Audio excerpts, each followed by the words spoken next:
Good morning, dear students. Today we'll do the topic bookkeeping, accounting and accountancy.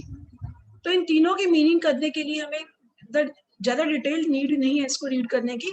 अगर हम differences कर लेंगे तो उससे भी हमारी सारी कॉन्सेप्ट क्लियर हो जाएगी.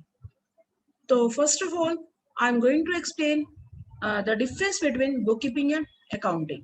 What is bookkeeping? यानी बुककीपिंग में क्या होता है और अकाउंटिंग में क्या होता है. तो first point is basis of distinction is scope. Scope bookkeeping includes, bookkeeping में क्या इंक्लूड है? आइडेंटिफाइंग द ट्रांजेक्शंस, यानी जो हमने प्रोसेस किए ना बेटा, फीचर्स किए, बिल्कुल सेम वहीं से स्टार्ट होता है. यानी बुककीपिंग कहाँ से स्टार्ट होती है, इसमें क्या क्या आता है? यानी ट्रांजेक्शंस को आइडेंटिफाई करना, then measuring the identified transactions in terms of money, मतलब मनी की टर्म्स वाली ट्रांजेक्शन को आइडेंटिफाई करना, then recording the measure transactions, उनकी रिकॉर्डिंग करना, and classifying them into ledger. यानी क्लासिफिकेशन तक की प्रोसेस को बुककीपिंग बोलते हैं बेटा. यानी identifying the transactions, measuring the transactions in terms of money, recording and classifying. यहाँ तक की अगर ट्रांजेक्शंस होती है तो उसे बोलते हैं बुककीपिंग. मतलब बुक्स को, bookkeeping means maintaining of books, books यहाँ तक मेंटेन की जाती है. और अकाउंटिंग में क्या बच्चे? Accounting in addition to bookkeeping, यानी ये तो सब कुछ है ही है, मतलब इसके अलावा आगे के जो स्टेप्स है वो सारे आ जाएंगे. ये अकाउंटिंग इज अ कॉम्बो, पूरा कॉम्बो पैक है. बुककीपिंग का और सारा डिटेल है, बट जो बुककीपिंग है वो सिर्फ क्लासिफाइंग तक है बेटा. Accounting in addition to bookkeeping includes summarising the classified transactions, यानी जो नेक्स्ट पॉइंट थे, फिर analysing the analysing and interpreting the summarised result, इनको एनालाइज करना यानी कंक्लूजन निकालना. फिर कंक्लूजन के बाद क्या किया जाता है? Communicating the result to parties interested in them. और जो इंटरेस्टेड पार्टीज थी, जैसे इंटरनल यूजर्स और एक्सटर्नल, उनको सारी जो रिजल्ट्स है वो, जितनी भी फाइनेंशियल इंफॉर्मेशन के रिजल्ट्स है उनको कम्युनिकेट करना. यानी क्लासिफाइंग तक तो बुककीपिंग है. अब अकाउंटिंग में ये तो सब कुछ है, उसके बाद सारा ये समराइजिंग, एनालाइजिंग, कम्युनिकेटिंग, ये सारा किस में आ जाता है? अकाउंटिंग में.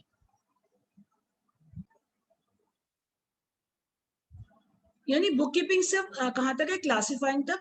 और उसके बाद की सारी प्रोसेसिंग किस में आ जाती है? अकाउंटिंग में आ जाती है. तो बुककीपिंग की स्टेज क्या बेटा? It is primary stage. It is primary stage.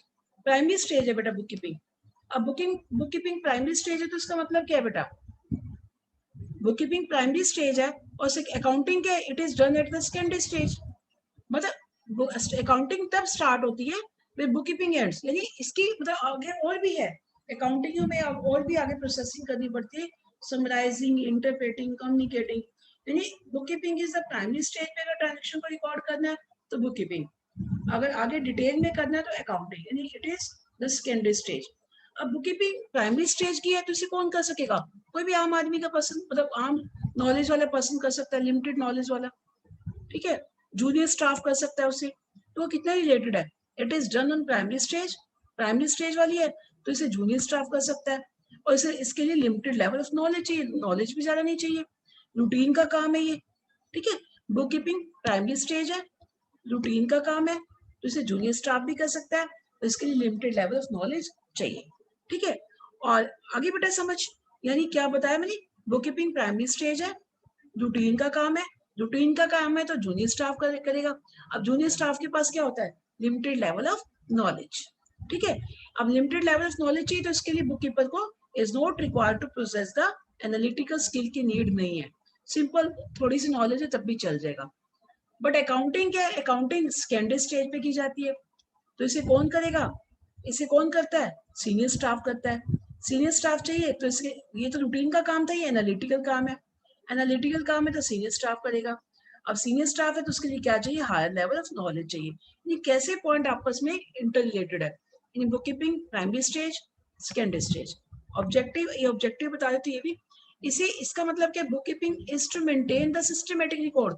बस इसमें रिकॉर्ड को मेंटेन करना, बस उन्हीं ट्रांजेक्शन, उन्हीं रिकॉर्ड्स को मेंटेन करना जो फाइनेंशियल नेचर की है. बट अकाउंटिंग में हमें रिकॉर्ड मेंटेन करने के साथ साथ हमें ट्रू प्रॉफिट और लॉस भी पता लगाने हैं बेटा, नेट रिजल्ट भी पता लगाने हैं, कितने बिजनेस में प्रॉफिट हो रहे हैं. इन अकाउंटिंग का मेन ऑब्जेक्टिव क्या है? To ascertain the net profits और net losses and to know the financial position of the business. Position को पता लगाना है, and to communicate them to the interested parties. इसका ऑब्जेक्टिव ये है, ठीक है। तो यानी इसका ऑब्जेक्टिव सिस्टमेटिक रिकॉर्ड को मेंटेन करना है, इसका ऑब्जेक्टिव क्या है, मतलब ascertain the net results, financial position and communicating them to the interested parties. ये रूटीन का काम है, ये एनालिटिकल नेचर है, ये जूनियर स्टाफ करेगा, ये सीनियर स्टाफ करेगा. It has a limited level of knowledge, it has a higher level of knowledge. Analytical skill, it does not possess any analytical skill. Accountant is required to possess analytical skill. तो बड़ी जल्दी से आपका difference हो गया. अगर आपके सिर्फ अगर एग्जाम में आपके पास क्या आता है, खाली आता है कि बुक कीपिंग एक्सप्लेन करना है, तो इन दैट केस आप क्या करोगे बेटा, जितने बुक कीपिंग वाले पॉइंट्स है 1 2 3 4 फीचर्स देखो बेटा, ये फर्स्ट पॉइंट हो जाएगा scope, second stage, third objective, features भी बन गया आपके, इससे मीनिंग भी बन गया. नॉर्मली वैसे डिफरेंस का क्वेश्चन भी आता है, ऐसे ही आपके अकाउंटिंग के अंदर मीनिंग पूछा है तो this is the meaning, stage बता दोगे, ऑब्जेक्टिव बता दोगे, फीचर्स, ये सारी nature of job, who performs, these are the points of features and differences. तो एक क्वेश्चन करने से सारे क्वेश्चंस आपके कवर अप हो जाते हैं.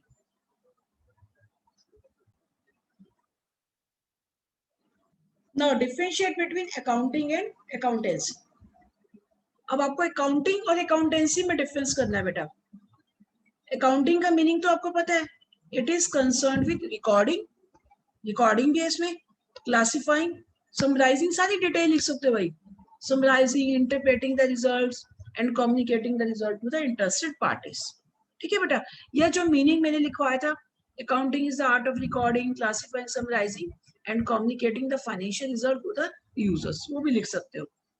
अब अकाउंटेंसी क्या है बेटा, अकाउंटेंसी इज अ सब्जेक्ट, ये सब्जेक्ट है बेटा.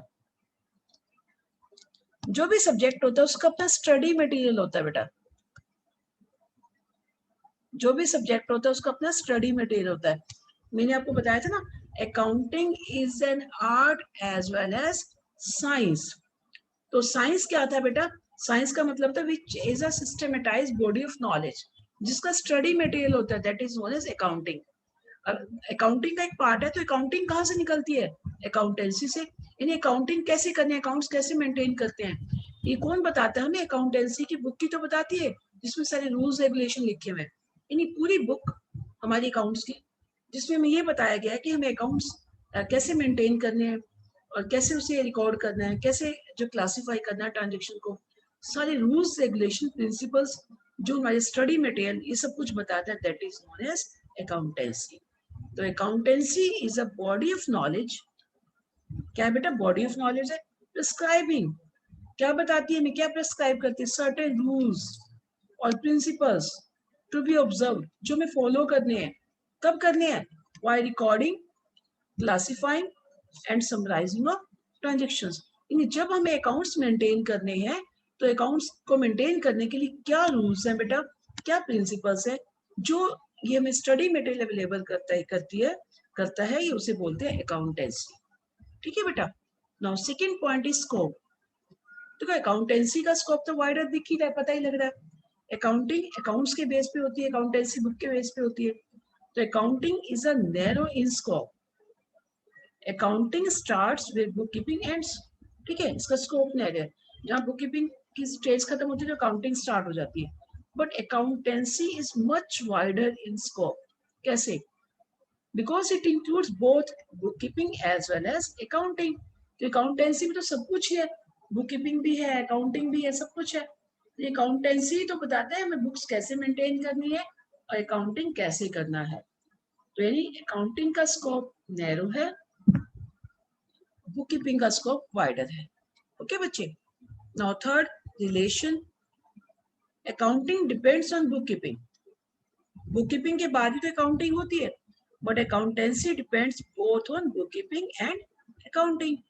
ये दोनों बातें तो आती है इसमें, अकाउंटेंसी में बुक कीपिंग भी है और अकाउंटिंग भी है. Now last point is function. It's main function, इसका मेन फंक्शन क्या, अकाउंटिंग का हमें पता ही, ऑब्जेक्टिव या फंक्शन एक ही बात है. तो असर्टेन द, क्या पता लगाना, नेट रिजल्ट अभी हमने पीछे किए, and the financial position of the business and to communicate them to the interested parties. ये हमने ऑब्जेक्टिव अकाउंटिंग का ऑब्जेक्टिव किया था, अभी में बुक कीपिंग का भी किया था. बुक कीपिंग में सिर्फ रिकॉर्ड को मेंटेन करना है और इसमें असर्टेन करना है, अकाउंटिंग में नेट रिजल्ट्स को और फाइनेंशियल पोजीशन को, फिर इन्हें हमें इसको बताना है, इंटरेस्टेड पार्टी को कम्युनिकेट भी करना है। But accountancy includes the decision making function, तो इसमें ये डिसाइड किया जाता है कि on the basis of information provided by book keeping and accounting, it includes the decision making function, इसमें डिसीजन लिया जाता है also on the basis of information provided by book keeping and accounting में जो भी इंफॉर्मेशन दी गई है, लेकिन अकाउंटेंसी डिसीजन मेकिंग फंक्शन हमें ये बताता है कि बुक कीपिंग और अकाउंटिंग के लिए क्या क्या इंफॉर्मेशन चाहिए। ठीक है, तो अकाउंटेंसी हमें सारा कुछ ही बताता है। ठीक है, this is the difference between accounting and accountancy. तो आज आपको बेटा ये दोनों क्वेश्चंस ही करने हैं। कौन कौन से? एक जो है अकाउंटिंग एंड बुक कीपिंग में difference, and second one is accounting and accountancy में डिफरेंस।